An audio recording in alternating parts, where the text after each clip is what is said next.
ఉపయోగపడుతుంది. ప్రజా పంపిణీ వ్యవస్థ మన దేశంలోని నిరుపేదలు తమ కడుపు నింపుకునేందుకు ప్రభుత్వ ప్రజా పంపిణీ వ్యవస్థ ద్వారా అందించే బియ్యం మరియు నిత్యావసర వస్తువులపై ఆధారపడి ఉంటారు. మన దేశంలో ఉన్న ప్రజా పంపిణీ వ్యవస్థ ప్రపంచంలోనే పెద్దది. అందుకే మన రాష్ట్రంలో గాడి తప్పిన ఈ వ్యవస్థను గాడిలో పెట్టేందుకు తగు చర్యలు తీసుకుంటున్నాం. ధాన్య సేకరణ కట్టుదిట్టంగా అమలు చేస్తున్నాం. వేసవి తీవ్రతను దృష్టిలో ఉంచుకొని రైతుల సౌకర్యార్థం 2024 రబీ సీజన్లో ధాన్యం సేకరణ కేంద్రాలను 7,178కి పెంచడం జరిగింది. 2023-24 రబీ సీజన్కు ముందు జాగ్రత్త చర్యగా రైతులకు సహాయపడేందుకు ఈ సంవత్సరం మార్చి 25 నాటికే ధాన్యం సేకరణ కేంద్రాలని నెలకొల్పాం.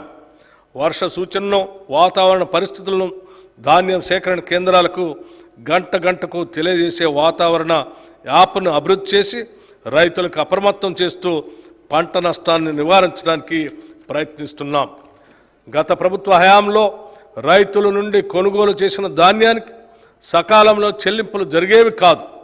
కానీ మేము ఈ చెల్లింపులు కేవలం 48 గంటల్లోనే చేస్తున్నాం. దానివల్ల రైతుకి పైకం వెంటనే చేతికొచ్చి అక్రమాలకి అడ్డుకళ్ళం పడుతుంది. ఇప్పటి వరకు 10,556 కోట్ల రూపాయలు రైతుల ఖాతాల్లోకి జమ చేయటం జరిగింది. 2010-11 నుండి 2022-23 సంవత్సరాల మధ్య సుమారు 1000 మంది మిల్లర్లు ప్రభుత్వానికి దాదాపు 3,000 కోట్లు బకాయి పడ్డారు. ప్రభుత్వానికి ఇవ్వాల్సిన బియ్యం ఇవ్వకుండా ప్రజాధనంతో ఎంతోమంది మిల్లర్లు వ్యాపారం చేస్తూ కోట్లు గడించారు.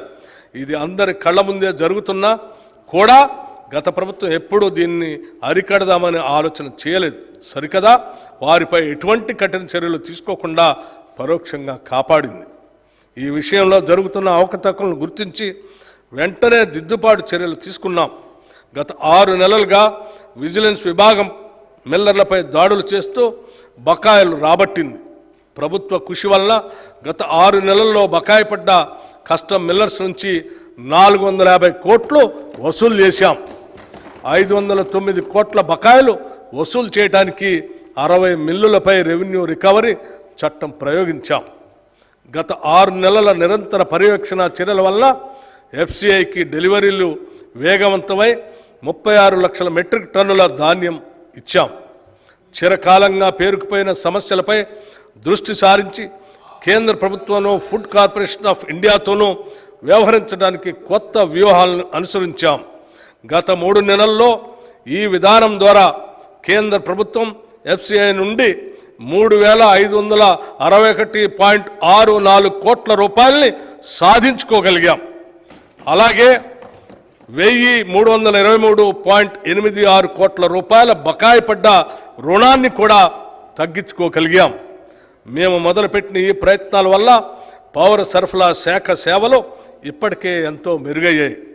ప్రజా పంపిణీకి ఈ బడ్జెట్లో 3,836 కోట్ల రూపాయలు ప్రతిపాదిస్తున్నాం.